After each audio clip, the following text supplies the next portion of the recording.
Uh, we are entering into the fourth session of our seminar, and this section will deal with medical knowledge and preventative care in the Islamicate world. There are three speakers. Two will be joining online. One, Ahmad Sayeed Saab will be present here. So may I request Ahmad Sayeed Saab, because all the speakers will have 20 minutes to be very generous with you.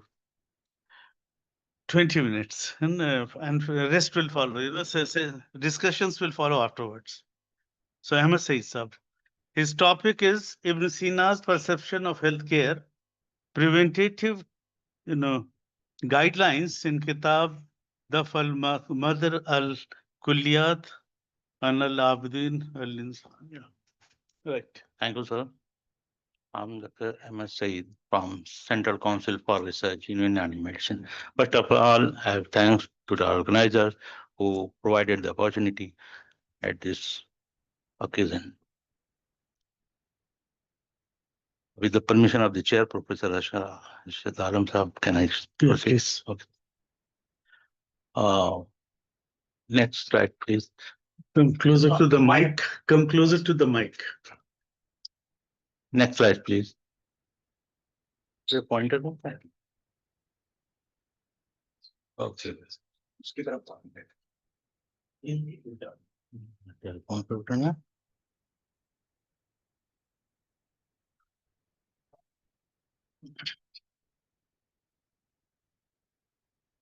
My topic is,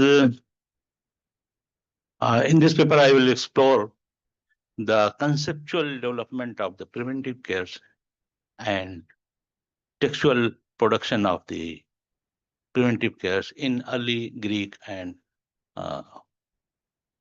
Arabic traditions. These are the contents: introduction, Unani medicine, a cross-cultural overview, transmission of Greco-Arab-Roman medical knowledge, or we can say the development of Greco-Arab medicines. The first two slides may be boring, but further it will provide some inputs. Unani medicine is an ancient method of treatment and an important branch of traditional medical science. It holds a distinctive position due to its philosophy, principles, and fundamentals. Among the history of sciences and medical art,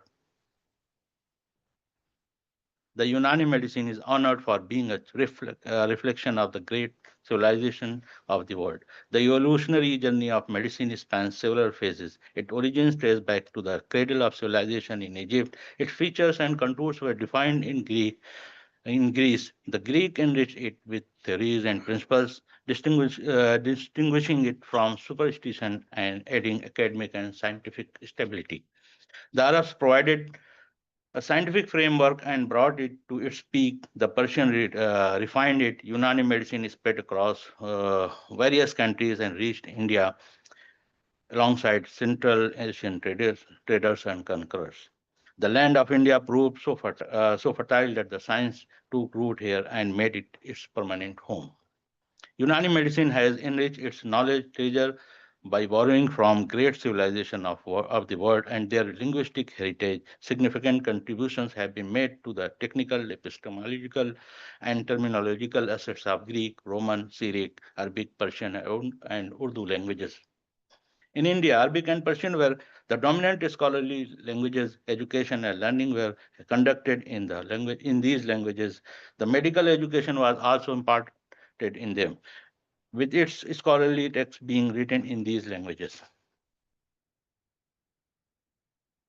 The second is the transmission of Greco-Roman medical knowledge or development of Greco-Arab medicine. Abbasid Caliph Harun al-Rashid expanded royal library established by his expanded royal library and laid the foundation of new institution known as Baitul Hikmat or House of Wisdom. This institution elevated provided sciences and arts to new heights and introduced the world to novel branches of sciences and philosophy. The experts at Baitul Hikmat not only gathered and preserved the intellectual wealth of ancient civilization, but also initiated a new era of invention, writings, and discoveries.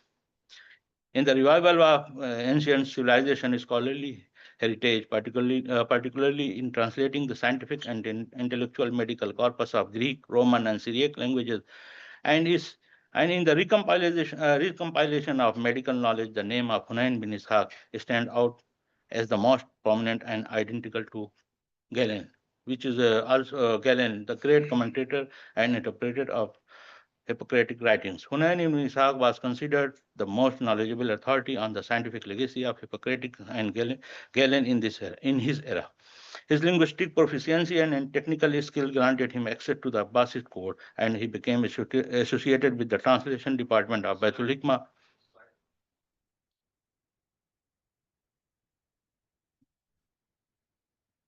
Laid the foundational basis for modern science and medical advancement.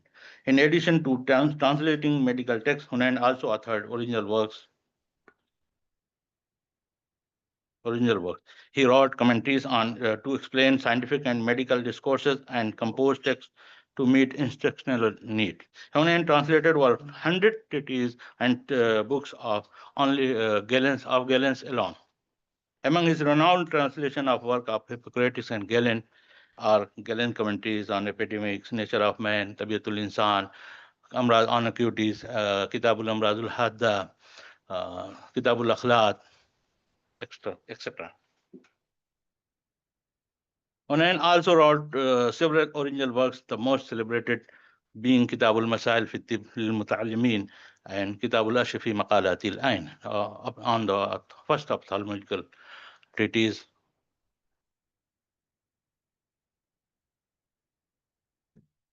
Development of fundamentals of Unani medicine. When we review the development of fundamentals and theories of Unani medicine, two prominent figures stand out around whom Greek medical thoughts revolves. First is Hippocrates, second is Galen. Whether in theoretical or practical aspect of medicine, the evaluation of foundational medical concepts being with Hippocrates, his contribution lies in compiling all medical knowledge available in his time, filtering out myths and superstition, freeing medicine from magical thinkings, and systemizing it on the scientific basis, thereby elevating it into the status of formal disciplines.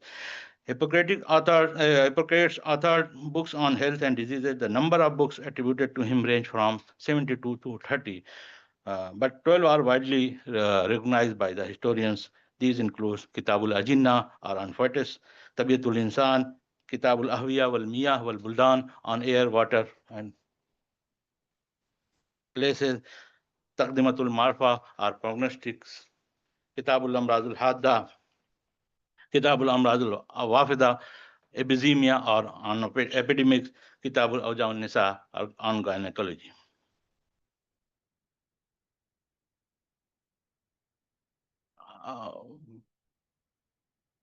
Preventive cares and hygienes and disease prevention in the corpus of Hippocratic corpus. Hippocrates provides a clear understanding of disease prevention and health preservation. This is particularly found in his book on air, water, and places, Kitabul Ahwiya wal Miyah wal Buldan. And Galen, its name is al-Amradul Beladiya, or books on endemics.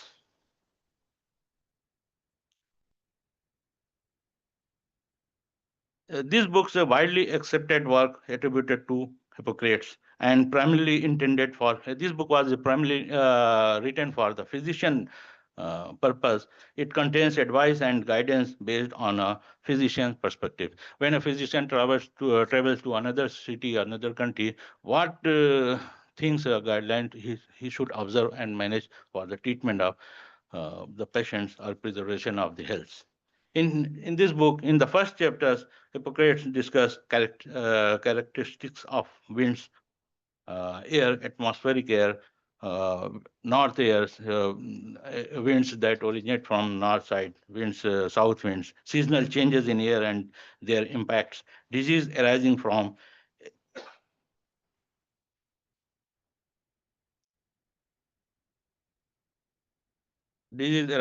specific or due to the climatic change, impact on air on people of varying temperament.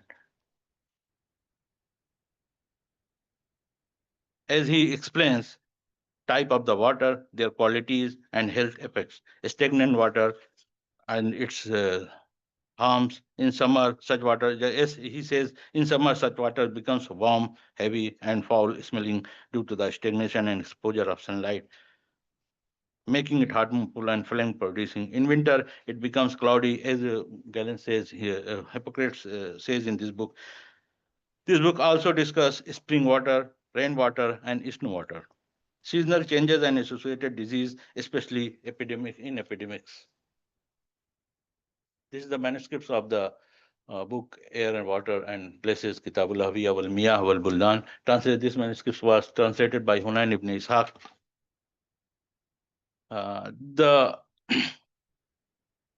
In this book, he also wrote about the characteristics of inhabitants, and he also compared the Asian people with Europeans, and he wrote some very specific words about common Sakalba, Slavic peoples, present days Ukrainian region, and he उनके बारे में कोई बहुत अच्छी राय बुकरात की नहीं थी और बड़े खराब अल्फाज से कम यूक्रेनियन को लिखा है. The Arabic translation of this book was done by Hunayn ibn Ishaq. Another translation by in previous century done by Dr. Shibli Shumail and is what edited and published by.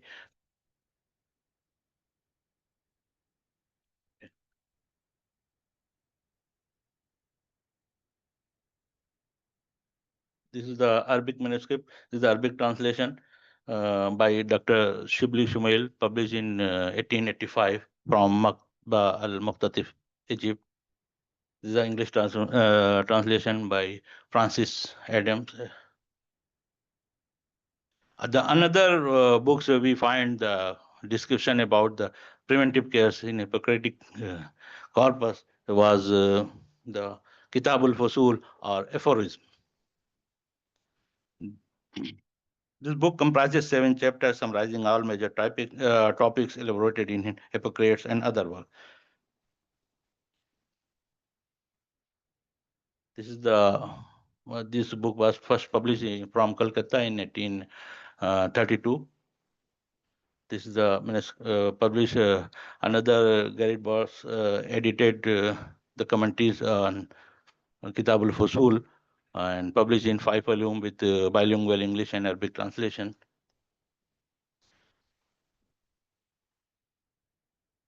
The another book, more celebrated, glorious book of Hippocratic on preventive care is the Epidemics or Epizemia. The original text was not survived. The recently Germany published, Decorator published the Arabic and English and with the German translation. The epidemic constitute one of the chief glories of the Hippocratic corpus. This is the 7 books of epidemics contain a broad range of disparate material. This very important book is contains it is very important in terms of the history, in terms of Greek linguistics, in terms of the medical sciences, and in the culture of the elites of Greeks at that time.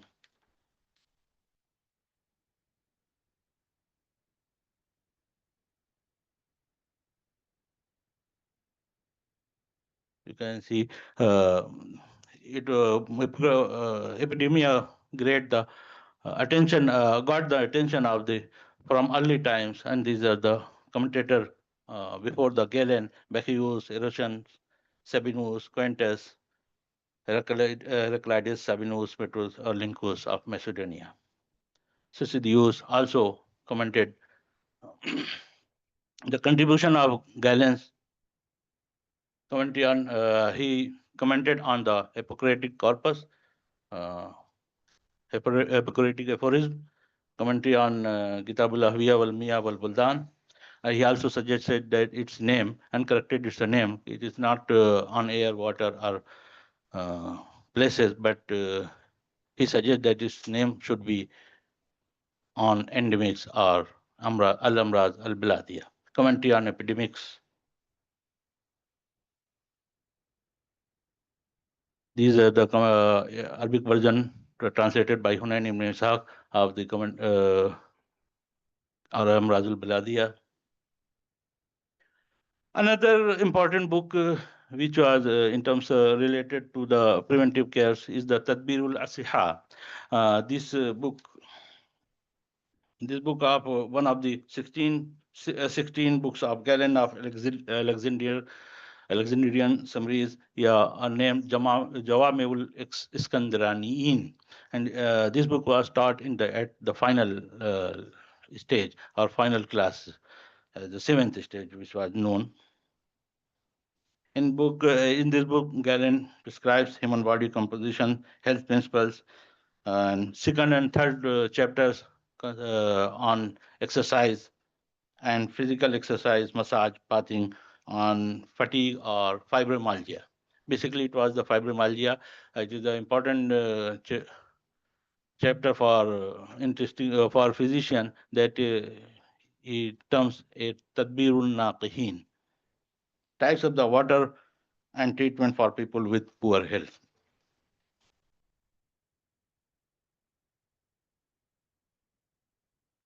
This is the manuscript which I have consulted, Tadbirul Asiha. In Arabic tradition, the Arab provided great importance to this book, and it says that Arab regarded Galen or Hippocrates as the wali or messenger, or just like provided great tazim and ikram. They commented, the Arabs provided great importance to this book. For example, Muhammad bin Zakaria Razi also commented, and he separately written on aphorism, Kitāb al-Murshid aw al-Fusul.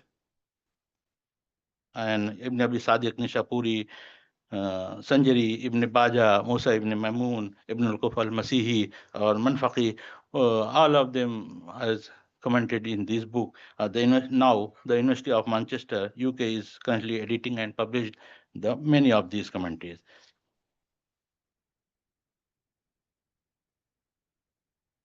Another contributions is Qusta ibn Luqa, treatise on At-Taharruz min al-Zukam, prevention from catarrh or flu-like symptoms.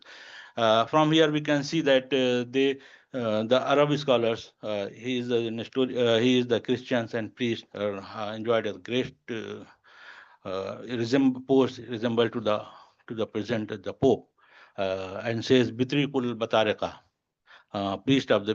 chief priest or chief. He has written many texts on preventive aspects. One of the important, the At-Taharruz min al-Zukam, and another is Maqala fil Waba, on epidemics. Another one is Risala fi Tadbir al-Abdān fi Safr al-Hajj. And one important book, Al-Aida, on contagion. Gary Bott has edited, translated in German language and edited. I have not seen the English translation, but I have consulted them from manuscripts. Arabs and Jibril ibn Baktishu, Yuhanna ibn Maswai authored the As-Siwak wa Sunun, miswak and dental oral hygiene. Hunayn ibn Ishaq also wrote various works on health preservation, including Kitāb fi Hifz al-Siha, wal-Asnan, wal-Lisa, wa Istislahiha. This is the book of Hunayn ibn Ishaq. Please conclude. Okay. Ali ibn Sa'al, Rabban Tabri, and wrote two important books. One chapter in Firdaus al-Hikmah, book of wisdom, and another separate book, Kitāb al-Luluwa fi Hifz al-Siha, book of pulse for preservation of the health. Razi's contribution provided great contribution toward the preventive health, as in most celebrated book Al-Hawi fi Tib. He dedicated several volumes to the subject of the prevention of the medicine. You can see physical exercise, therapeutic bath, sleep and wakefulness.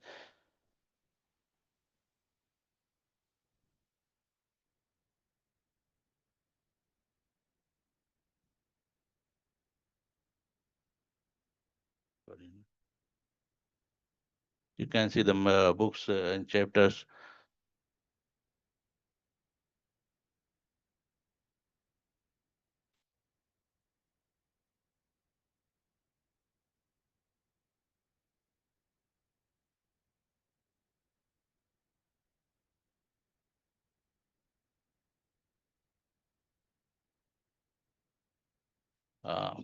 Later on, Ibn Sina systematically discusses the health maintenance and the two main headings in his book Al-Qānūn, and he further dedicated and written a book on that was my paper Kitāb Daf al-Maḍarr al-Kulliyah al-Abdān al-Insāniyah. This book written with on the request of the Wazir Abul Hasan Ahmad ibn Muhammad Suhaili. And this book impacted on the writers of subsequent writers, and further the list of very comprehensive books on preventive health care, with the two books which inspired by the Ibn Sina. One is the Jami'ul Agraz at-Tibbiyya, Jami'ul Agraz fi Hifz al-Siha wa Daf'ul Marz by Ibn al-Kuf, and another book al-Maqala al-Im'adiyya fi Hifz al-Siha. Please conclude. Okay, I have concluded it. You're overshooting the time. These are the books pages. Thank you for listening. Thank you, Ahmad, for maintaining time and helping us. Now, our next speaker is, please take a seat. Next speaker is Aydogan Kars from Monash University, the host university. Bodies and Face, Ottoman Discovery of Abu al-Qāsim Nīsābūrī, Prophetic Medicine. Yes. I think we should go there.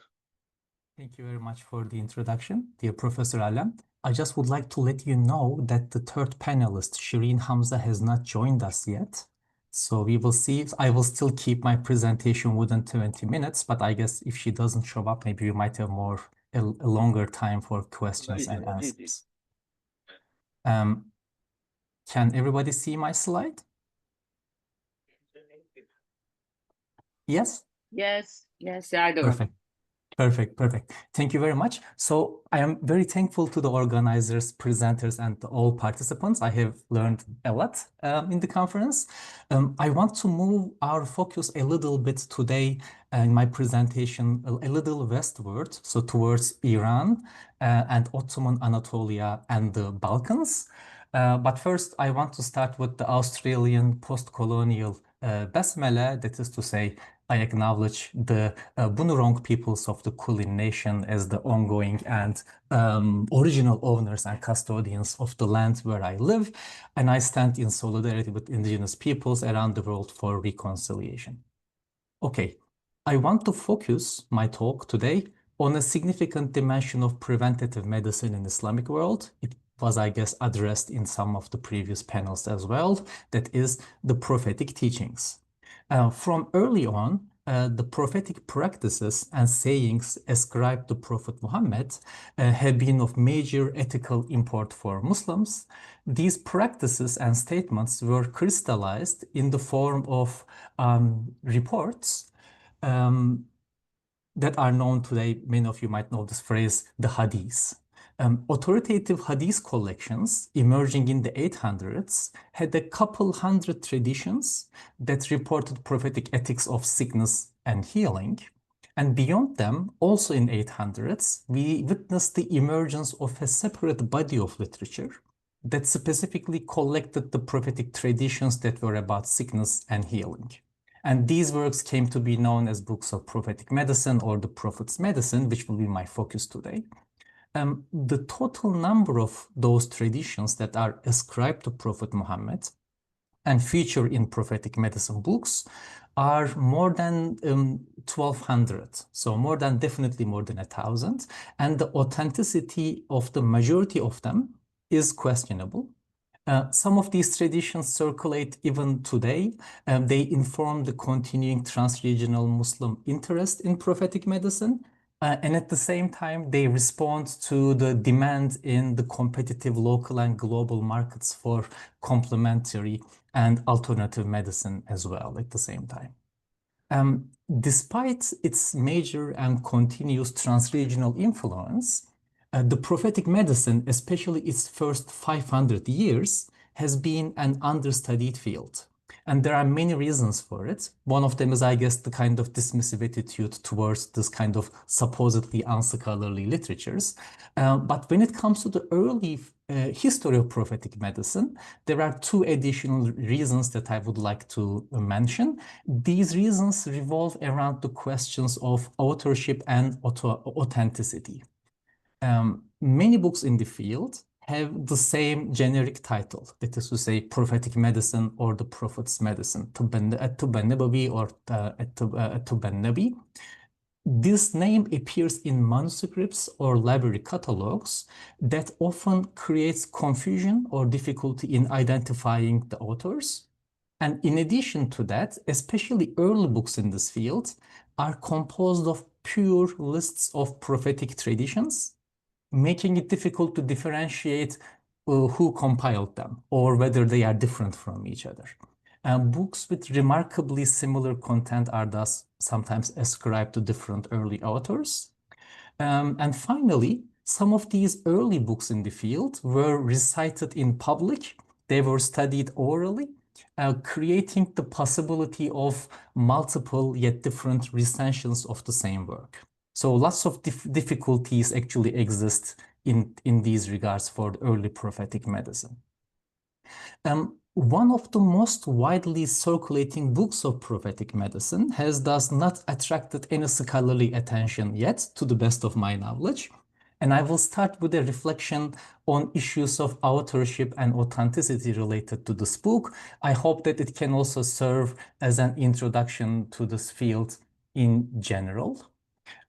This book has at least 40 extant manuscript copies, and all of them emerged in the 17th century, and I have collected them in the last couple of years. These copies have diverse titles. The most common ones are Medicine of the Bodies and Faiths, Treatise on the Benefits of Foods, or simply Prophet's Medicine. They unanimously point to a certain al-Qāsim of Nīsābūrī as the author. Some of these manuscripts add the name Habib or Ibn Habib and add the long honorific for the author, which includes the phrase the chief of exegetes, Sayyid al-Mufassirin. And both of these additions help us clarify that this author is likely the famous exegete al-Hasan ibn Habib of Nīsābūrī, who died in 1016. So he was born and raised in Nīsābūrī. He was praised as a leading exegete of his age, thanks to a very famous Quranic commentary. And he famed as the author of an entertaining literary work of short anecdotes. It's titled Wise Fools, Ukala al-Majaneen.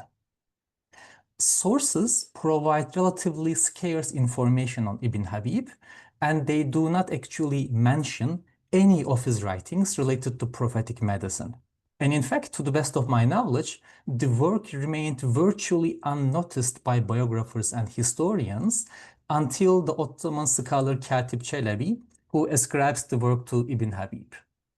Earlier bibliographers, including those who contribute to prophetic medicine, did not mention this work when they introduced Ibn Habib. Thus, even though we have a surprising abundance of manuscripts, the authenticity of the work is still uncertain in the absence of early copies and in light of the silence of the literature until the 17th century.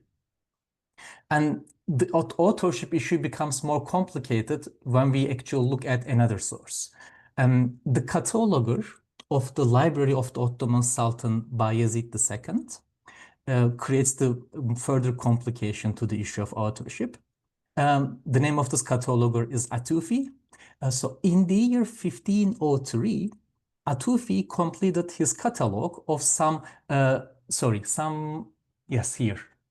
7,000 titles held in the collection of the Ottoman palace. and he lists a book of prophetic medicine and gives the name of a very famous physician as the author. This physician was mentioned by the previous presenter as well. The name is al-Qāsim Abdurrahman ibn Abi Sadiq al-Nīsābūrī.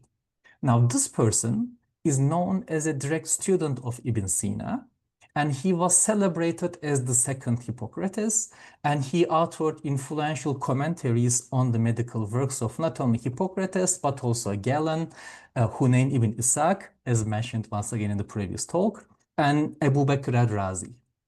His commentary on the aphorisms of Hippocrates is not only one of the oldest to survive in full, but also it is the one that is preserved in most manuscripts. So extremely popular commentary on the aphorisms. So we have a second al-Qāsim al-Nīsābūrī introduced in the beginning of the 16th century as a potential author. And al-Tufi's ascription in the year 1503, it predates all of our extant manuscripts, and of course Katib Çelebi as well.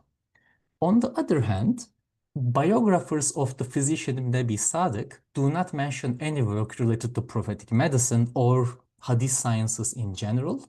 His training and outputs both focus solely on medicine. When it comes to Ibn Habib, on the other hand, we know that he studied prophetic medicines, part of his religious training. He actually taught prophetic reports in cities around Persia, and he appears in later tradition as a transmitter of various hadiths as well. The content of this book, being purely about prophetic tradition, fits better to the profile of Ibn Habib, in my opinion, and it is unlikely for Ibn Abi Sadiq to compose such a work devoid of any Greco-Indo-Arabic medical references. Secondly, as I mentioned initially, we have dozens of manuscripts attributed specifically to Ibn Habib, mentioning his name, but there isn't a single manuscript attributed to Ibn Abi Sadiq. So Atufi, in my opinion, very likely encountered a copy that was ascribed to a generic al-Qāsim al-Nīsābūrī, and there were many copies like this. And as someone who had some familiarity with medical sciences, Atufi ascribed this to Ibn Abi Sadiq. Atufi himself actually wrote books on prophetic medicine, one in Arabic, one in Turkish. So I think that he assumed that this al-Qāsim was the famed physician Ibn Abi Sadiq because he was studied and copied profusely. But I think that the manuscript evidence is simply displaying that Atufi's assumption was incorrect. So I stick with Ibn Habib. On the other hand, Atufi's note displays or suggests us that there were non-extant copies of the Book of Prophetic Medicine that were ascribed to a generic al-Qāsim al-Nīsābūrī, and they were available at least in the Ottoman Royal Library by the beginning of the 15th century. A large body of manuscripts emerged afterwards. As I mentioned, I collected at least 40, and I actually didn't check libraries in India or Pakistan. So if any one of you knows some of those copies, please let me know. I would really be happy about it. It is still reasonable to receive the attribution to Ibn Habib with a grain of salt. The book might be simply a later production. 16th, 17th century Ottoman ascription, right? That's to say a later ascription to Ibn Habib. On the other hand, I think that there are three reasons to think otherwise in support of the authenticity of the attribution of Ibn Habib. I will briefly summarize that evidence, and I think that it might operate as an overview of this early field as well. I think the first evidence is the format of the book, and I will go in depth hopefully in a few minutes. The Medicine of Bodies and Faiths is a pure list of hadiths. What that means is that the author does not add a commentary, a note, or any interpolation. Such an organizational style is witnessed only in the first 3 centuries of the venture of prophetic medicine. The early prophetic medicine compilations of Ibn Abi Dunya, Ibn Sunni, and al-Mustaghfiri were exactly in this format. In late 12th century, beginning with Ibn al-Jawzi's work, such pure hadith lists would start to be replaced by other formats. Those formats included hadith commentaries and later much longer encyclopedia, as in the case of the famous book of Ibn Qayyim, which is, I guess, the most famous one today. Even in case of the few post-12th century works that exclusively focus on hadith, the authors did not content with listing the hadith, but also they added their own comments on the hadith variants and their reliability. So compiling lists of hadith without any engagement with the content or without any authorial voice, to me seems like a distinctively early phenomenon found in the 9th to 11th century prophetic medicine scholarship, specifically in Iran and its East. That was my first, I guess, reason as evidence for the description for Ibn Habib.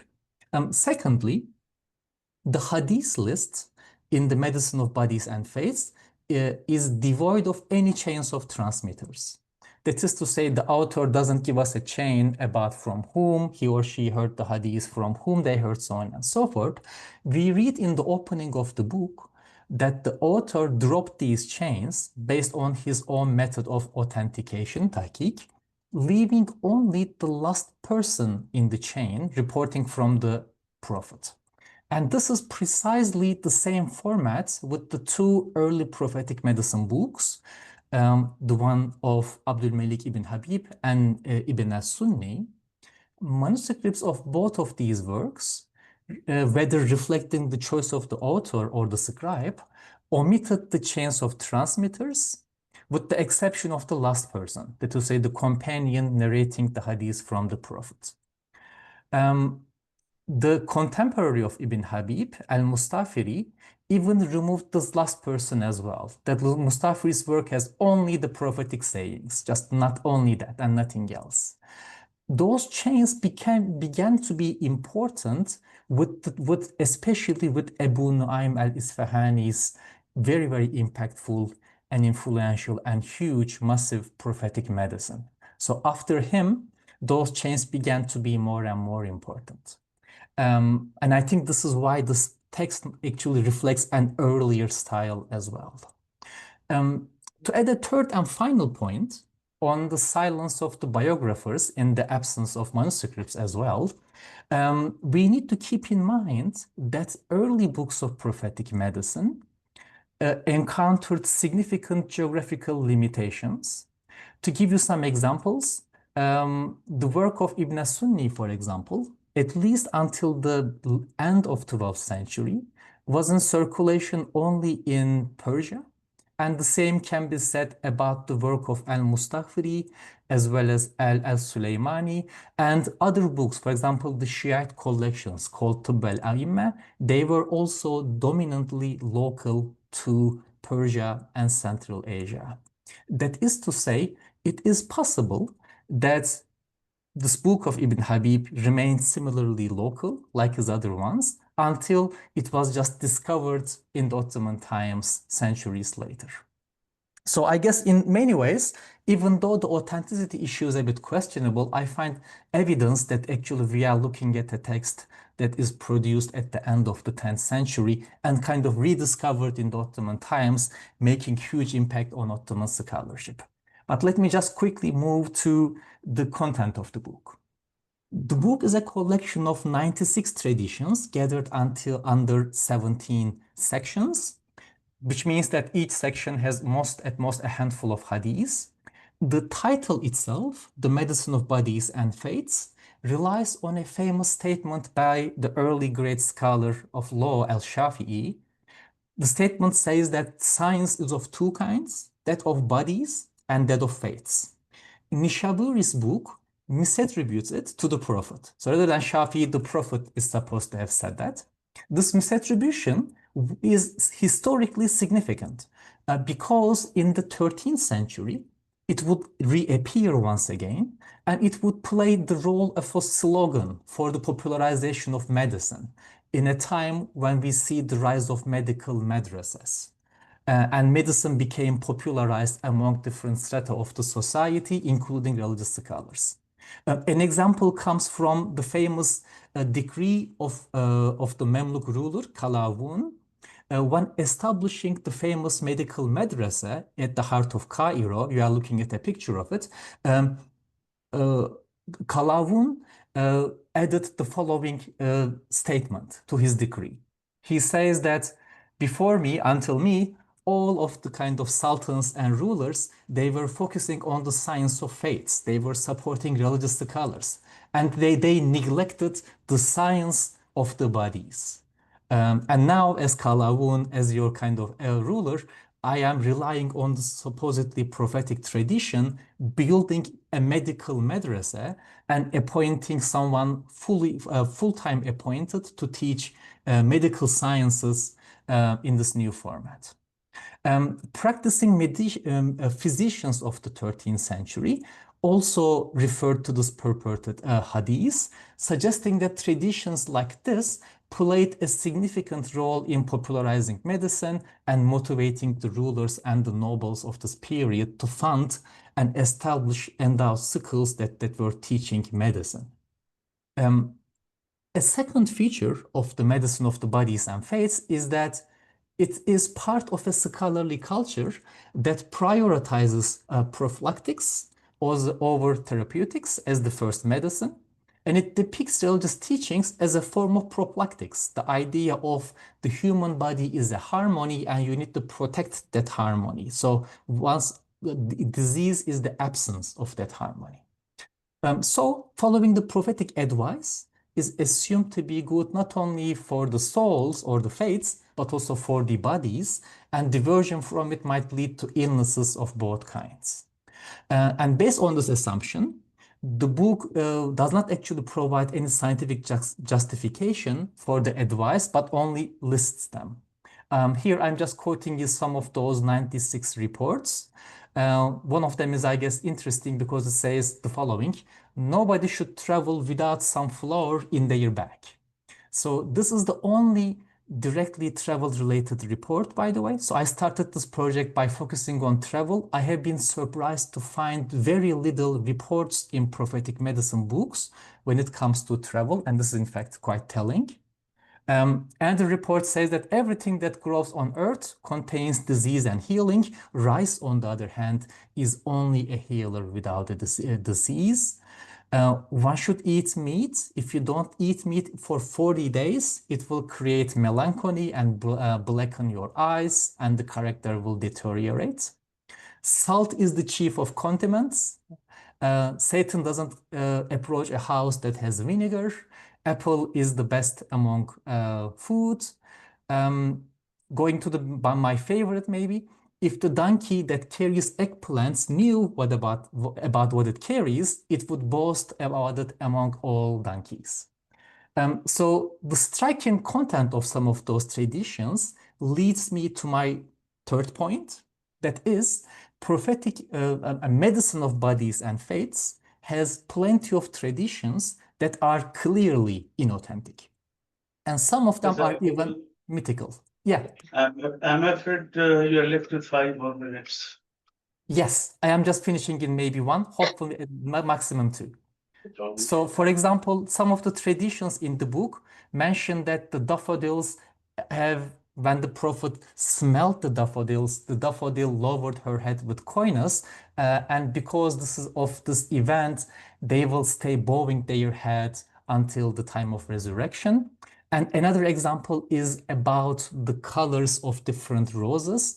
The idea is that they received their colors from the sweat of the prophet, from the sweat of Burak, or the sweat of Gabriel.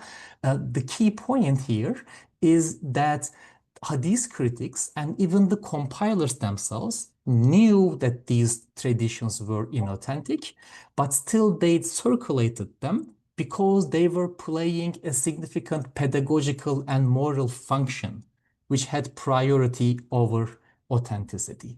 That is to say, the literature that we look at allowed not only the circulation, but also invention of religious justifications for existing medical practices and beliefs.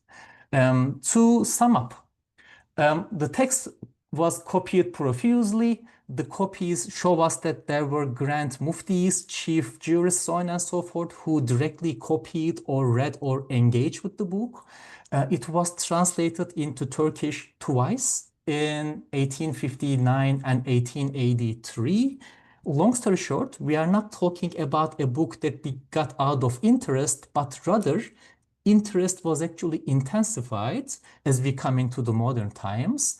And the key point here is that prophetic medicine is typically depicted as a literature that is for folk medicine and not scholarly. But when we look at this book, it is in fact the scholarly circles that were paying particular attention to remind their readers of the significance and relevance of the prophetic teachings.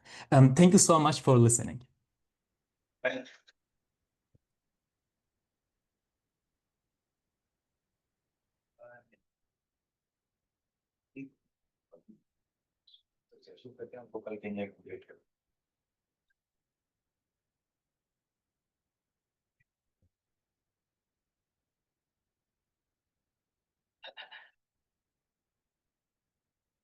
So we are sorry, our third speaker who was supposed to join us has some problem in joining, and we will defer her for tomorrow. And, so the two presentations are open for discussion. You can make up the remaining time, in the discussions. We have enough time for discussion. We have a presentation to do. But she's not there. We'll have to defer tomorrow. We will proceed with this question answer session if she joins. If she may, meanwhile she joins, then we'll have, okay. Right then, we invite questions to both the. Online. Yes, Professor Neha. Hi, I'm not a professor, so Neha is just fine. We wish you to be professor soon. I don't know. Aydogan, I really loved your presentation because also it moved to the prophetic tradition. I have two questions. One is, you mentioned truffle, which I'm assuming is a reference to mushroom. Is it? Yeah. So Yes. it's very rare that I find mushrooms in medical texts, but in the Ajaib, the Wonders of Creation genre, there's a lot on mushrooms. I had no idea that even in prophetic medicine, they do talk about mushrooms. So if you know a little more about mushrooms, it would be great to know. Second is drawing from the work of this art historian called Christian Gruber. And she talks about these devotional Ottoman texts, Qurans and other texts around prophetic traditions, which are illustrated, and how people would either rub their wrists against those illustrations of rose or the shoe of prophet or lick them. And she's found evidence of those traces. So I was wondering whether these kind of manuscripts, the one you were talking about, and they remained in circulation, did people engage with them in this kind of a tactile manner in any form or way, if you found any references to that or any other prophetic sort of artifacts that the text talks about or encourages readers to engage with them in a very tactile manner. Absolutely. Yeah. Thank you so much for your questions. Maybe I can quickly, if I can find this image, I can even share the screen with you just to show you some of them. So to start with manuscript evidence, right? So let me just quickly move it here. Yes, sharing screen number 2. Maybe, hopefully, I hope you can see in the screen one copy of a manuscript, which says that this is the picture of a muhr, or a kind of a seal that is actually healing. So that is to say, this very manuscript folio itself, not just the book or the content, but the folio as an image itself, is expected to actually have healing powers, right? And that is to say, it is not just necessarily about the content, whether it is prophetic sayings or any sacred sayings or something like that, but some manuscripts like this one, you are right, play this kind of this iconic power in the sense that using and or relying on them actually operates as talismans. And it also brings us back to issues of magic as well. I'm thinking about the treatise of Ikhwanus Safa and later books on sorcery and magic. They contain, for example, famous magic boxes, that is, say, boxes that have certain numbers organized in certain ways. And whether you read them diagonally or horizontally, so on and so forth, it brings you the same number. Ikhwanus Safa and later texts argue that if you take that page and if you put them next to a woman who is actually in the process of labor, the pain of the labor or the pain of delivery process will be removed. That is to say, I think the division between scientific texts and prophetic teachings and also sorcery or magic, the three are actually, in fact, quite vague in my opinion, and you can find evidence for that kind of events as well.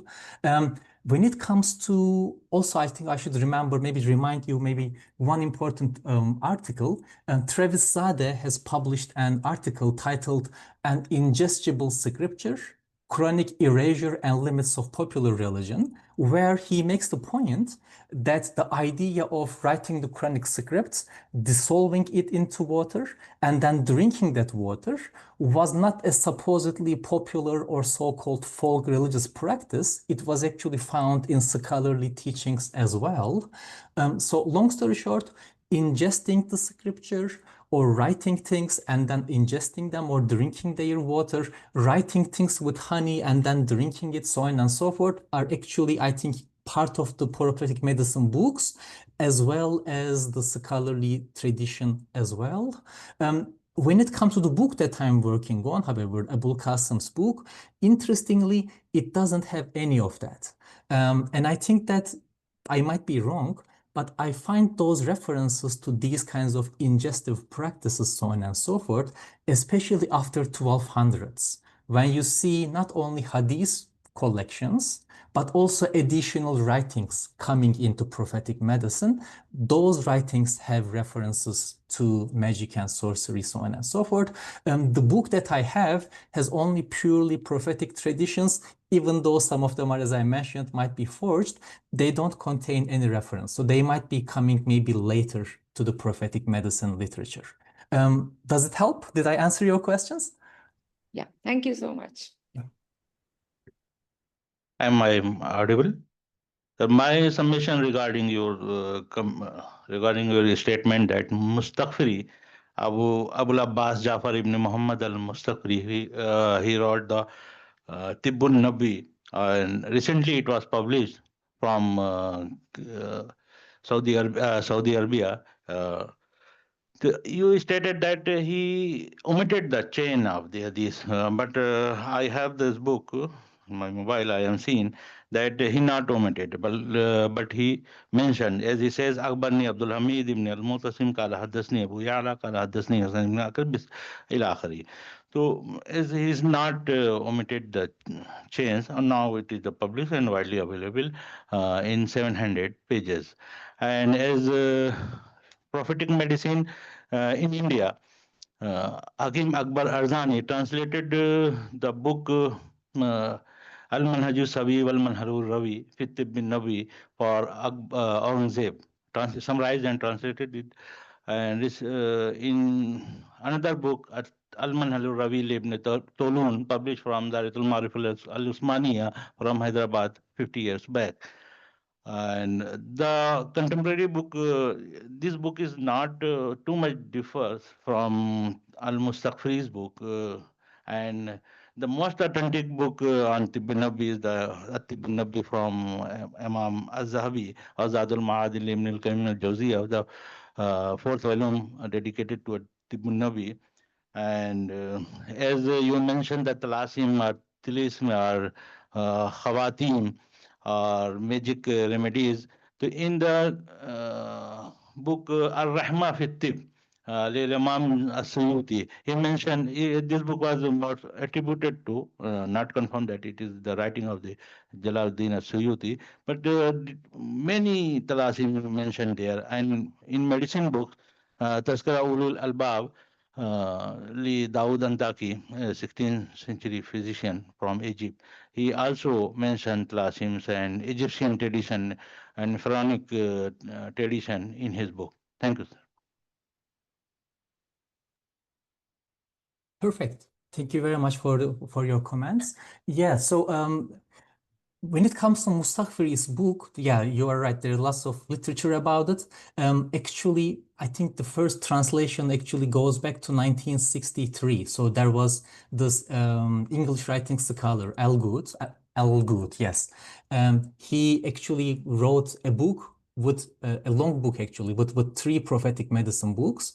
And in one of them, he translated a book on prophetic medicine without realizing that actually he is translating al-Mustaghfiri's book. That is to say, al-Mustaghfiri's book was made available without being realized, that is to say. So the edition, at least that I know, does not have the chains of transmitters. So I will check the edition that you mentioned. I should also add that I am a bit skeptical about many publications, the prophetic medicine, but for one important reason. Some of the modern editors themselves added the chains of transmitters. A good example is Ibn Sunni. So Ibn Sunni's book survives in 2 manuscripts, to my knowledge, and they don't simply have the chains of transmitters. And in the beginning of the work, he says that I will omit the chains of transmitters with the except the first hadith. So only the first one has full chains, the other ones don't have. But one of the editions of Ibn Sunni's Tibb al-Nabawi, the editors themselves include the chain to make a kind of service to scholarship, but it is their own chains, not in the manuscript one. So the ones of al-Mustaghfiri that I checked do not have the manuscripts. On the other hand, so do not have the chains. But the one that you mentioned, a recent publication in Saudi Arabia, I am not aware, honestly. I will definitely check that. Thank you so much. And I want to confirm how it is. The Rahmi fi Tibb, you are right. So, this is one of many later books. Suyuti, rather than Suyuti, it was probably another guy named As-Sanawbari who probably wrote it. He dies in 1412. Yeah, but Suyuti certainly wrote other books on prophetic medicine. And this is maybe the interesting thing. Prophetic medicine really kind of blossoms and becomes influential after people like Al-Zahabi, Ibn Qayyim, early 14th century figures. So when traditionalists begin to adopt it, what happens before that time is really the period that people don't know much about. And this is really the period that I'm quite interested in. That is to say, what's happening between 800s and the 1300s. And my assumption, my observation, is that it played an important role in the rise of medical madrasas. Only after this period, later huge kind of encyclopedia-style prophetic medicine books like the ones ascribed to Suyuti and al-Zahabi emerged. Thank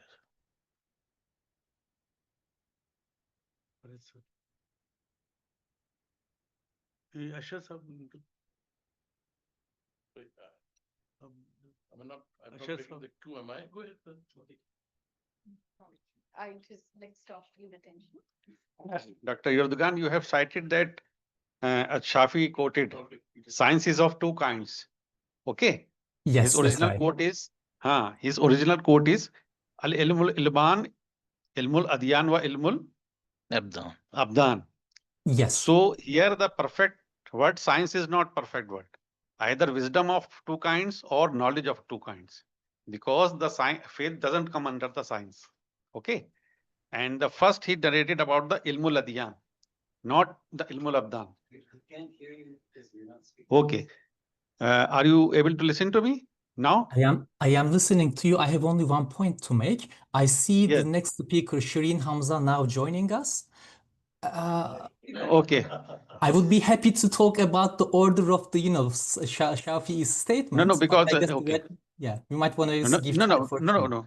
Because it is very important that We'll continue with this question, please. It is very important that wisdom is of 3 kinds. Okay. The science comes under hikmate tabi'i, physical. The second one is hikmate ilmi. The third one is hikmate ilahi. So faith comes under hikmate ilahi. The science comes under hikmate tabi'i. The perfect word is not science. You can say the cited the quote. You may cite it the quote as Al-Shafi said that the wisdom or knowledge. are two types. Only this is my suggestion. Okay. Yeah, Right. but this is not the actual commonplace translation in English literature. So how do we translate ilm, ilman, science, knowledges? Yeah, I understand how you say, but I guess at least I was following the existing translations. Thank you, Dr. Aydogan, for letting us know that, because the screen is at my back, so I can't see Shireen has joined. So, well, thank you very much. Now we request Dr. Shireen Hamza to deal with her topic on health and embodiment in the waterside spaces, Hammams and Stepwells in Ahmedabad. Shireen, am I audible to you? Thank you so much, Professor Alam. Yes, and I'm so happy to be here today. I really wish that I could be with you all in person, and I'm so grateful that you're allowing me to join here today online. I think I may have made a mistake in the timing of the time difference. So, Professor Alam, if you could just clarify how much time I have, that would be very helpful. You have 20 minutes, as or other speakers got, and then it will be followed by discussions. Okay, thank you so much. So I'm just going to share some slides in a moment.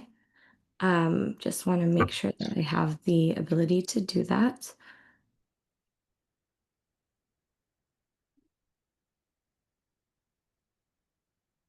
Okay, here we go.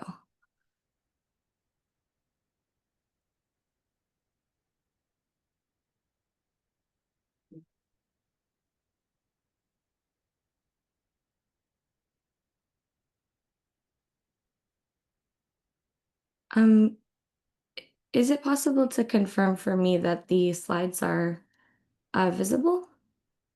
Yes, yes. Thank you. Thank you so much.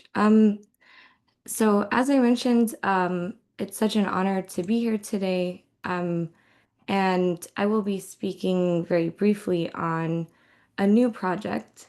And so all of your feedback will be extremely beneficial to me at this moment, as I'm still very much working on this new project about waterside spaces in South Asia, specifically in medieval Gujarat. So I'm focusing in on the way that Tib may interact with other ways of knowing the body in medieval Gujarat. And so I would like to just start by a little description of taking us imaginatively to medieval Gujarat for a moment. And I could ask if you'd like, you might close your eyes or soften your gaze for a moment as I read this this little description. And if you'd like to keep them open, that's totally fine. Imagine that you are walking down a hot and dusty road in medieval Gujarat. You begin to hear the faint sounds of bushes rustling, of bird song, of the low rumbling voices of big animals, and the higher tones of their human companions.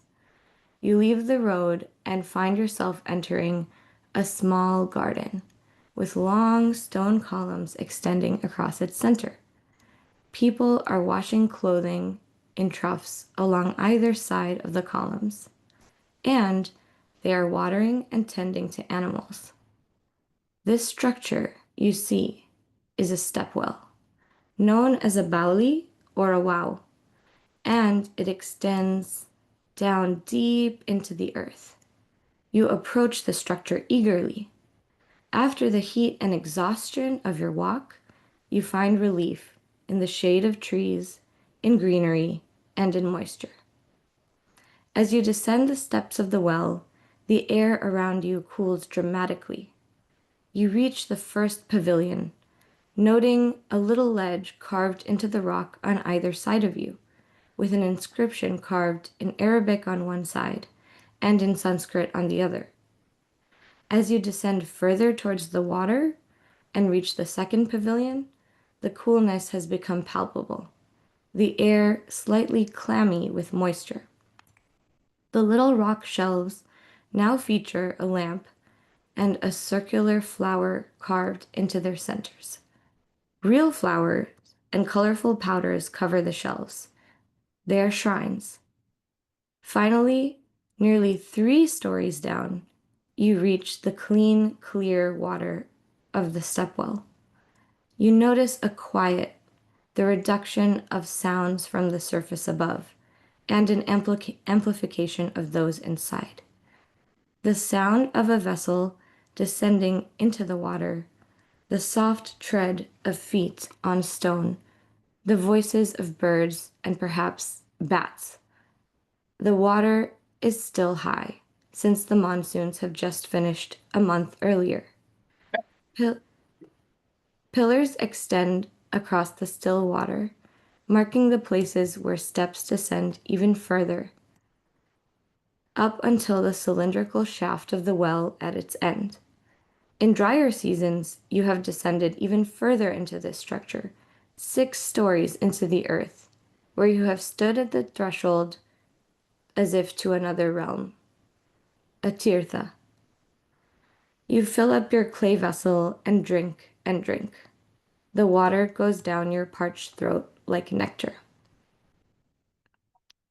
Thank you for going on that journey with me, a bit imaginative, but in that description, I gestured to a number of major themes in studying stepwells and trying to imagine the embodied experience of descending into the well. And the main point that I'd like to make, 2 main points today, is that stepwells were spaces generally surrounded by gardens and inclusive of animals and other non-human presences, and that the experience of descending deep into the well, especially multiple stories down in the drier seasons, cooled the body, and that heating and cooling the body is a major important way of treating the body in Tib, and thus it's helpful for us to think about the role of these structures within Tib. And so briefly today, I'll just touch on something that I think you all will have already covered, is the role of Tib across many different environments. I'll briefly speak about the role of Hammams as medical, religious, and sensory spaces in the medieval Islamic world. And then finally, I'll come back to how we might think about Hammams and stepwells together as sites of heating and cooling the body in medieval South Asia. Excuse me. Since these were very important ways that physicians could modify the body in Tib. We tend to think of this, the literature we have so focused on this small Mediterranean region for the medieval period. And so in my dissertation work, I tried to think not only about this region, but rather center the Western Indian Ocean world in the 13th, 14th, and 15th centuries, and look at connections between Egypt, Yemen, and Gujarat, Rajasthan, as a space deeply connected by trade, not only across the Arabian Sea, but also the broader Indian Ocean world, including the Bay of Bengal and the South China Sea. And so that influences the way that I have looked at Tib. Additionally, I have thought a little bit with Professor Emily Savage Smith's work and her kind of very intriguing question, were the 4 humors fundamental to medieval Islamic medical practice? And similarly, the work of Barbara Duden on 18th century Germany, another practitioner of Tib, we might say, of Galenic medicine, in a very different context, but one which gets us firmly to think beyond only the 4 humors. And so today I think I'm quite more focused on other aspects, the environmental aspects of Tib, which are often summarized as airs, waters, places. I'm sure this has come up many times in discussion already in this conference, so I won't go deeper into it. but the concepts of the 6 non-naturals, as well as the 4 qualities of heat, cold, wet, and dry, are very key in helping me so far tune to the space, the actual structures of surviving hammams and stepwells in South Asia, and to think about how they might have figured into medical practice.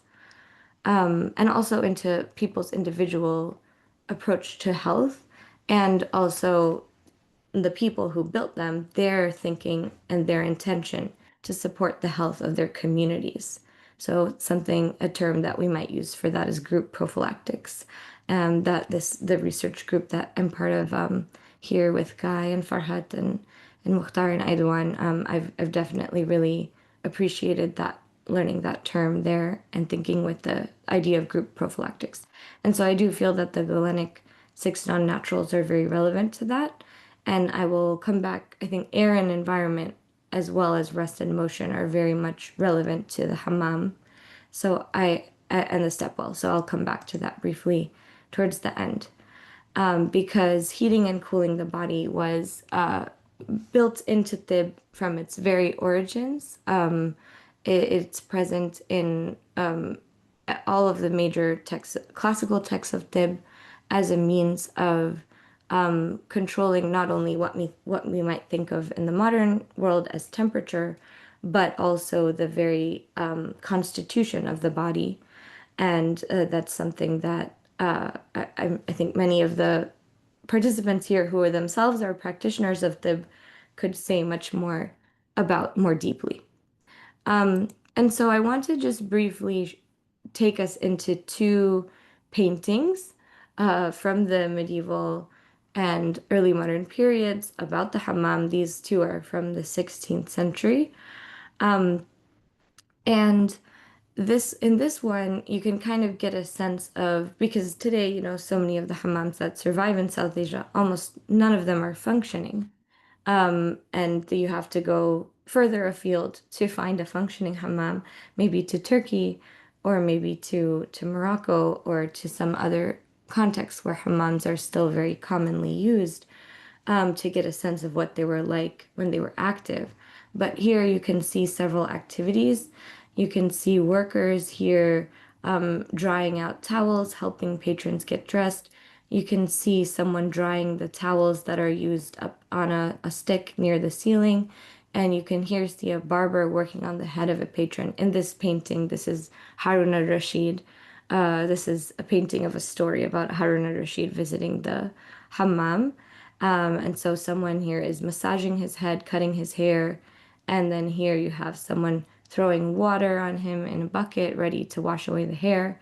Here you have the clothes of the patrons, which they discard as they enter, kind of is seemingly creating a world in which people of many different classes or religious identities even could potentially coexist without the distinctions of dress that are so common in the Islamicate context of the city and in all contexts. And so you have the space of the hammam, you have the patrons, and you have the workers doing many different kinds of work. And you also here see a Sufi sheikh gazing up into the distance. The hammam, much like I mentioned about the stepwell, was almost seen as this space between worlds. And so that many jurists, all the way from Imam al-Ghazali onward, wrote specific chapters or texts about the hammam within books of fiqh or Islamic law, encouraging people to think about the afterlife when they felt the heat and the fires of the hammam, and full of the anxiety of this mixing of people that was happening in the hammam. In this painting, which I'm not sure how well you can see, but here at the top, we have someone drawing up water from a well that's being pulled by oxen. There's another ox carrying what is possibly the ashes from the hammam's furnace. And here you also have a dog depicted outside the hammam space, resting outside.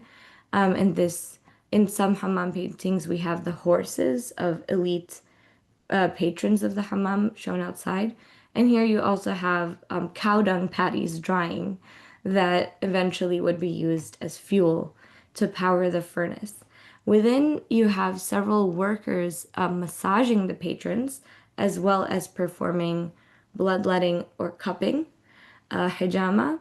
And I think the hammam reminds us that not only physicians, but many other kinds of practitioners were involved historically in the care of patients and also in people seeking self-care through medical principles. And so within texts of Tib, we often have the recommendation that tell the patient to go to the hammam, tell the patient to go and receive bloodletting in XYZ way.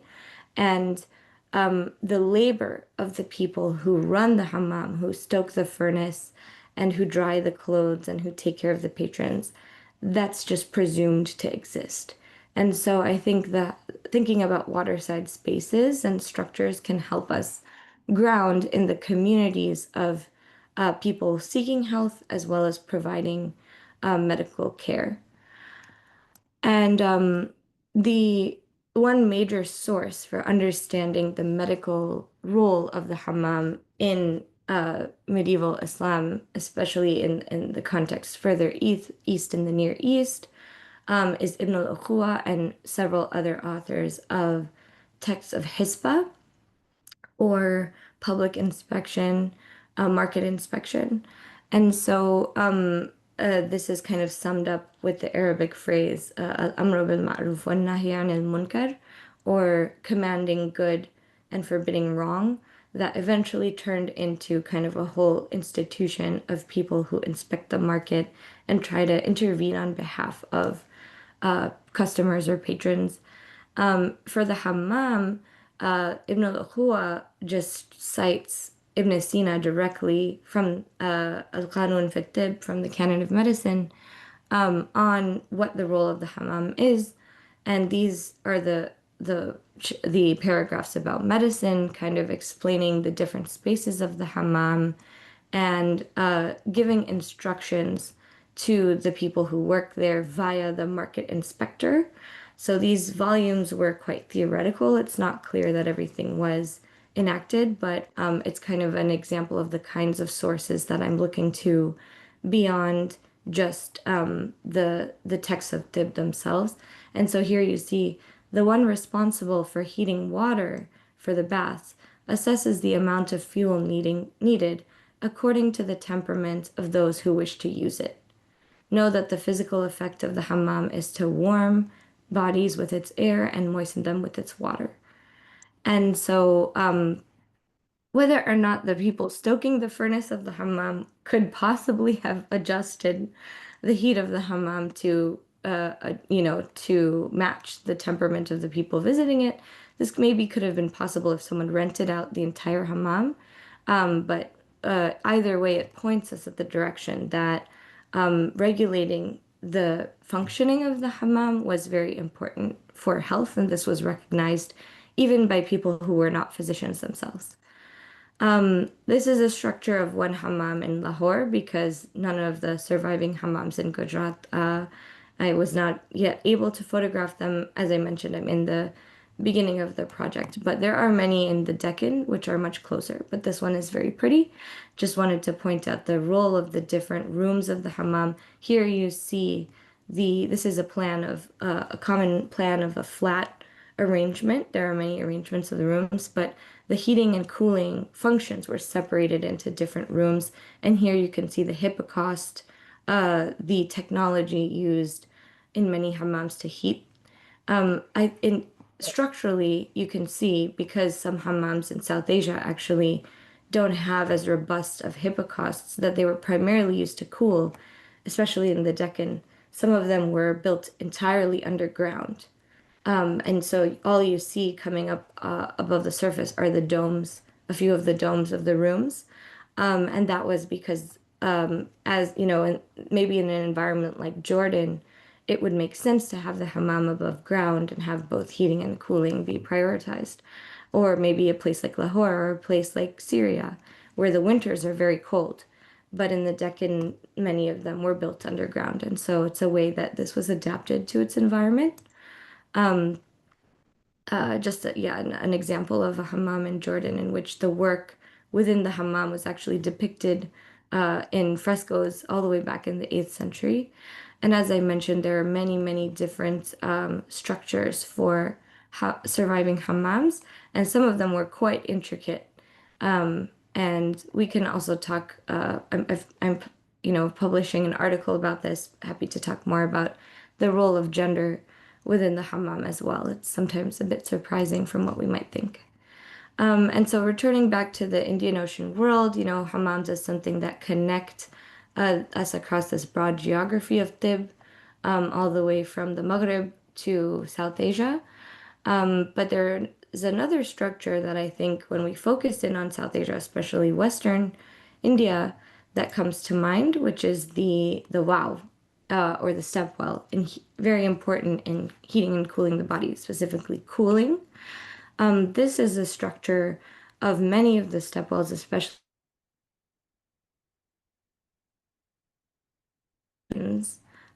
descending into the earth. I'm sorry, it's telling me my internet connection is unstable. Are you able to hear me still? Yes. Okay, thank you. So you have these structures descending deep into the earth, often 5 or 6 stories down. And when you enter the structure from here as a person, depending on the state of the monsoons and the state of the water table of groundwater, you may see this structure entirely full and see water stretching all the way across the surface, or you may see the water, you may have to descend all the way down closer to the bottom of the well, past several pavilions in order to access the water. So this is something that depended on the season. In Gujarat and Rajasthan, there are many, many stepwells. This is the work of Morna Livingston on stepwells. And here you can see the same. This one is not in Rajasthan, but just to show you the effect of this is the same structure in the dry season and in the monsoon. And so these were seasonally attuned. These structures were built very much with the aridity of Gujarat and Rajasthan in mind, that these are places that receive rain only infrequently. And further, structures like this could actually recharge the groundwater. And so in this, by collecting rain. And so in my work on this, here's another example of a Bauli. This one is from the Deccan, and studied by Sarthak Singh in a very provocative and excellent article about a stepwell that was patronized by a woman, an elite woman. Here on both sides, you can see 2 inscriptions. One of them is in Persian and one of them is in Devanagari. And so you see, he pointed out the patronage of women was quite important in constructing stepwells. And the same holds true for Ahmedabad and the Gujarat Sultanate. Across Gujarat, 1/3 of surviving stepwells that have inscriptions show that the patron was a woman.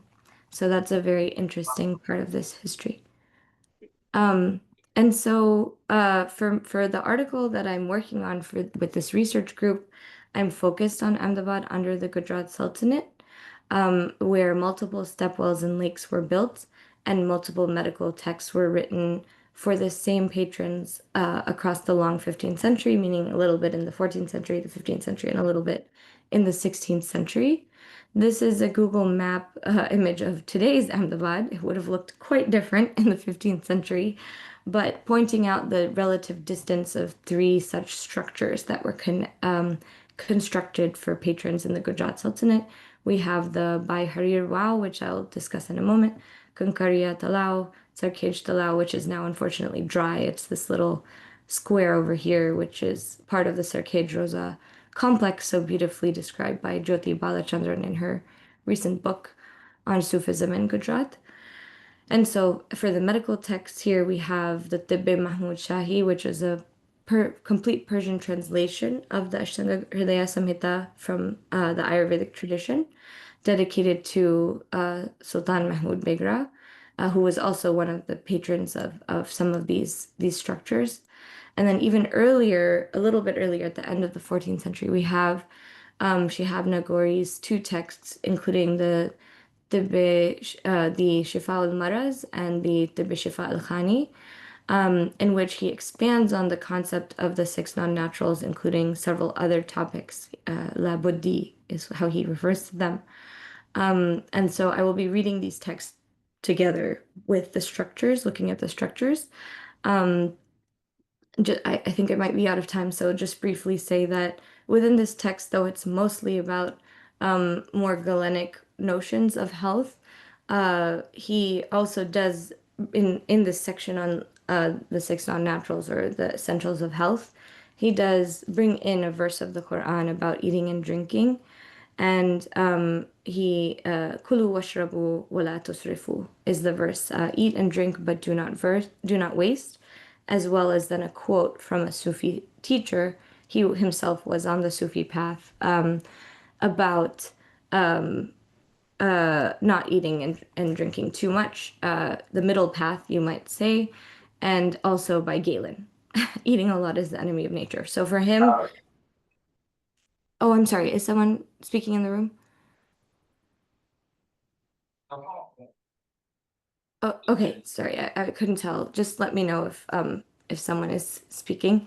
So these three sources, they do come to, for him, there's no conflict between Islam and Galenic material. I'm sure Aydogan's presentation took us very deeply into that very topic, as well as others in this conference.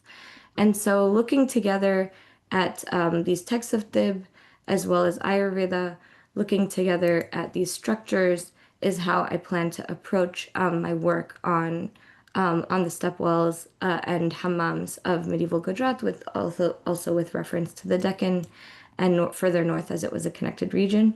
These are photographs I took of Dai Harir Ki Wow, or Dai Harir Stepwell, built in the late 15th century, again under the patronage of a very elite woman who was worked in the harem of Sultan Mahmud Begra. And these photographs I took in 2023, showing the structure at the top, the description that I started with of people coming to the well, and it's not tall, but it goes very deep into the ground.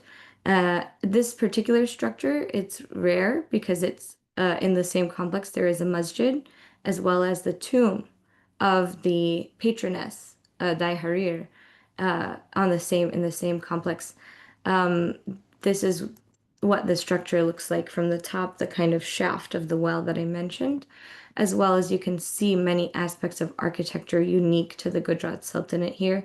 Here's the kind of mihrab style, as well as the more Indic styles of those pavilions that I mentioned. And this is the pictures you saw before. This is the view from the top. This is the view from within the stepwell, where you can see how shady and cool it is. And here are the two inscriptions that I mentioned, Arabic on one side and Sanskrit. And Shireen, excuse me, I'm afraid I will have to cut your talk short. I would Sounds request you good. to conclude. Please conclude, then it will be followed by discussion. Sounds good. Thank you so much for that notice about time, Professor Alam. So that pretty much leads to the conclusion of my talk, that stepwells and hammams are sites for us to think together about the coming together of Tib, Ayurveda, and other religious ways of conceiving the body in medieval Gujarat. I sincerely look forward to your comments. Thank you so much for your attention.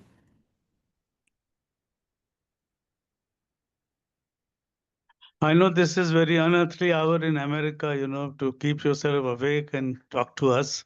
But we are grateful to you that you participated and made it a successful venture. Thank you very much. And now the floor is open for questions to Shireen, or please be brief in your question. Actually, there's just two questions, one to Dr. Saeed and one to a general kind of thing. One is that you mentioned about the water, and you mentioned about various kinds of water and their effects.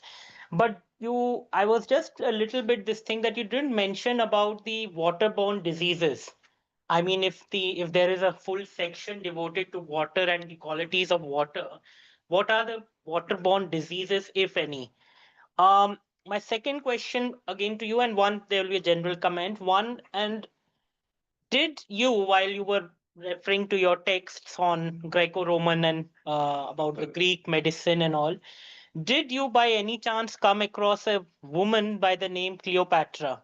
Please don't confuse it with Cleopatra, the Egyptian queen. But there is this thing in the Greco records that there was a Cleopatra who was Galen's assistant.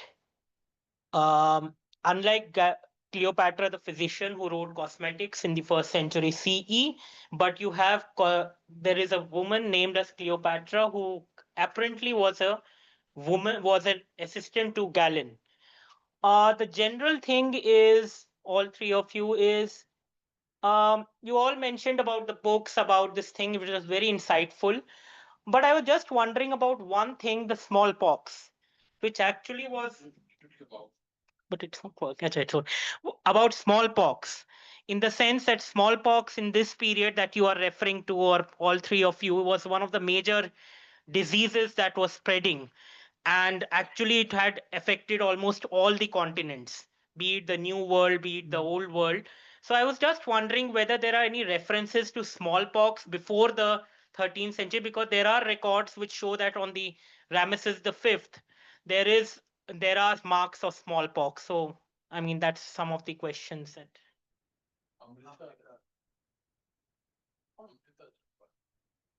Yes, Amrita Chattopadhyay. Amrita? Yes. Yes, I have a thank you. Thank you to all the three speakers. I really enjoyed the panel, this panel. I have a specific question to Shireen. I really enjoyed your paper, Shireen, and I like the method of you bringing together the lived spaces, the existing spaces, and the textual sources as well. I also the visuals. My question is pertaining to the painting you had showed. There's a profusion of the hammam scene. There's a profusion of blue in the painting. Do you also interpret the profusion of the usage of this very strong blue in the painting as related to a hydrospace water usage, or is it just maybe a kind of a not so informed choice? I know it's an artist's choice, but at the same time, do you interpret the use of blue in the painting? Yeah. With the permission of the chair. So here. So, Yes, please. I have a question for Shireen. Thank you, Shireen, for that interesting presentation. I also look at spaces of hammams and stepwells, but I look at them in a very as public spaces, as socio-cultural spaces. My question to you specifically is, do you find any contemporary textual reference or literary reference to the consciousness of the patrons? They were being conscious and constructing hammams and stepwells consciously for their medicinal value, because your work was focused on Ahmedabad, right? Particularly the Gujarat Sultanate. So are there these literary references that you can point me towards? Thank you.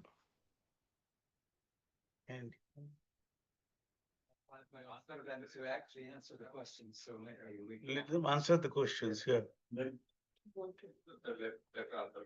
Yeah, let them answer the questions then. Yeah, please. Sherry, there were some questions to you. Okay, yeah, I didn't want to take too much time, but thank you so No, much please.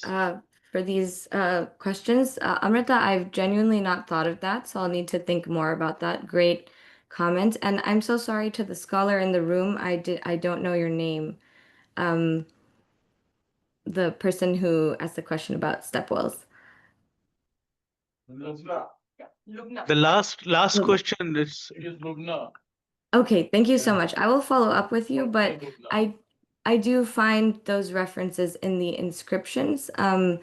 And so specifically the hammam that I showed you all, pictures of Dada Harir Ki Wow. Within that, I think that stepwell inscription carries not only the intention of the patron, but also sometimes even the signature of the head of the workers who built it and the engineers who built it. And so in this specific case, it mentions that it's meant to be a rest house for travelers. There's meant to be a grove of fruit trees enclosed on all four sides, and a pool of water, quote, for the use of man and animal. And so it doesn't necessarily say health or medicine, but it's very clearly about the sustaining of life. And I do think the inscriptions kind of do point us in that direction. They also kind of point us in the direction of the importance of the garden, which no longer exists in these, areas, is part of the medical and the kind of life-affirming power of the space. Thank you so much.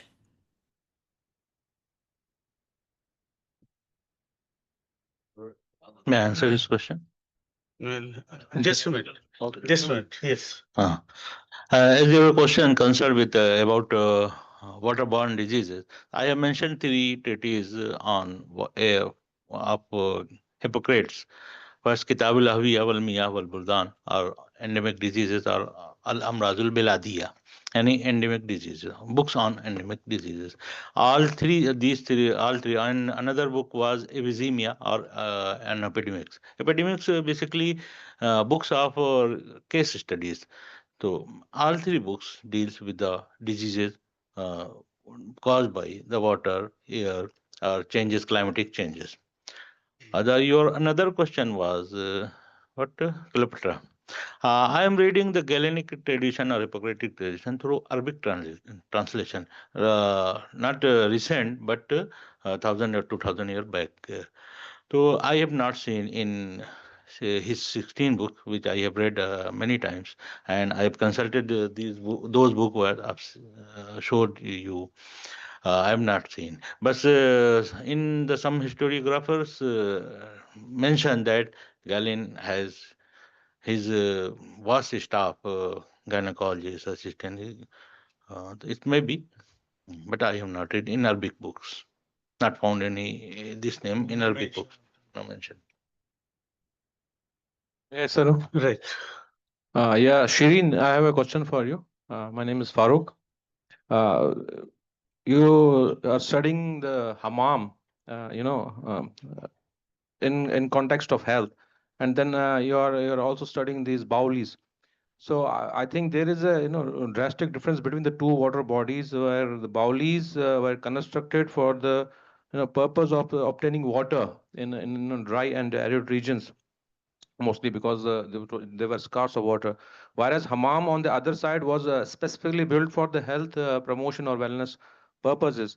So how can you justify the correlation between the two bodies and just join them with the health system? Thank you so much for that question. Oh, should I answer now or should I wait? Yeah, please. Okay. Oh, thank you. And so I too was surprised by bringing the Bauli into the history of Tib.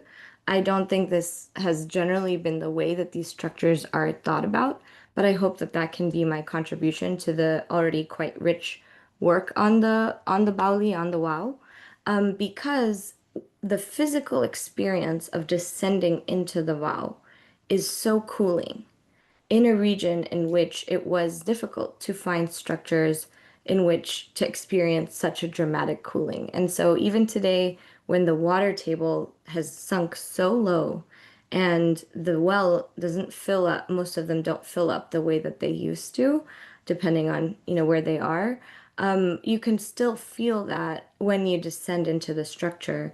And I think that dramatic difference between the heat and dryness of the air in the top, in the ground level versus the cool and moist and clammy air as you descend into the Wow, I think that people would have been aware of the dramatic physiological effects of that descent. And so that is why, even though it may not have been the explicit intention of those who built the structure to, interfere in the humoral and, the specific physiological impact of tib, I do think it could have been used in such a way by the community of people seeking health. I hope that clarifies things, and thank you so much for your question. There was one question to Dr. Sayeed regarding the smallpox, probably. Oh, smallpox, there is a lot of mentions in earlier Arabic tradition. Razi was credited to, he differentiated the symptoms of, differentiated between measles and smallpox. And his book, Kitāb al-Judri, most celebrated book of any Arab physicians. It's a great book. Now it is available in English and Arabic and Urdu also.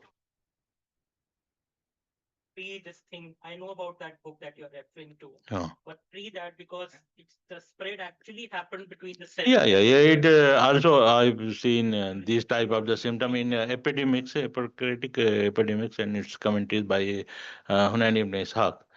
So it is mentioned, and many case studies or patients. It is Amsalatul Marza. It is known in Arabic tradition. In Hawi also Razi mentions this. Okay, thank you. Right. Amol, New World was not familiar with the smallpox. We took it there. No, just a minute. I'm afraid we are running short of time. If you have a very brief question, then please go Only ahead. 1 minute. I am addressing to Dr. Shireen. In what way you think that there is a role of water in hammam? Oh, okay. In 1 minute, I would say that. No. It is for me 1 minute. What do you think? okay. What water does in the case of hammam? Because you are stating about both the things, warm water and cold water. Hammam is always belong to the warm water. So what is the mechanism of water in hammam to prevent or preserve the health? Thank you so much. I will just take us back to one of these diagrams for a moment, in which we might see one of the many possible layouts of the hammam. So there was the calidarium. Technical point away. Yeah. So there's a calidarium. She will not be available on the. What was the thing? But only one thing. Yes. Not one minute. Neither water nor building concerned with the hammam. It is the atmosphere with the temperament and of hot and humid, and the hot and humid impact to the body, that is hammam. Okay. Right. Thank you. So Thank you. this is the therapeutic hammam, or she is talking about the usual hammam. We can have this discussion cup of tea, over a cup of tea. Now, to conclude, I would first of all thank, I would like to register my thanks for Professor Gertner, Professor Farhat Hassan. Small announcement to make, and it is that we have been invited by the Institute of Governance, Policies and Politics. Is it right? For a Rajasthani dinner. Everybody in the room is welcome. It is at their expense, so you can be as lavish as you want. Yeah, he'll tell you. Yeah, so the venue is, sorry, I need to tell you the venue. It's called Ghumar Traditional Thali Restaurants. Will you be able to remember that? Cannot place. So he'll send you the link. How do they reach you? And people from Melbourne also are local. Yeah, they can also. Yeah, they're there. Yes. They have lots of money, so don't worry. So how do you find the address? What about people who are not within this group? Is it? Yeah, so you can take the address from Mukhtar. And reach the place at about 8 is good. Yeah. 8:30. 8 is fine, yes. Yeah. With this, very attractive proposal, coming for a very good dinner, expecting good dinner, I don't know what it turned out to be ultimately. I take this opportunity to thank the organizers, especially Professor Guy Gettler, Professor Farhat Hassan, Mukhtar, and others. And I'm very grateful to all the three participants, Shireen, Dr. Ahmad Sayeed Saab, and Aydogan cars, for making it very lively, informative, and very, very interesting. And the interest remained to the end of the deliberation. So we are all very grateful to you for enlightening us in a remarkable manner. Thank you very much.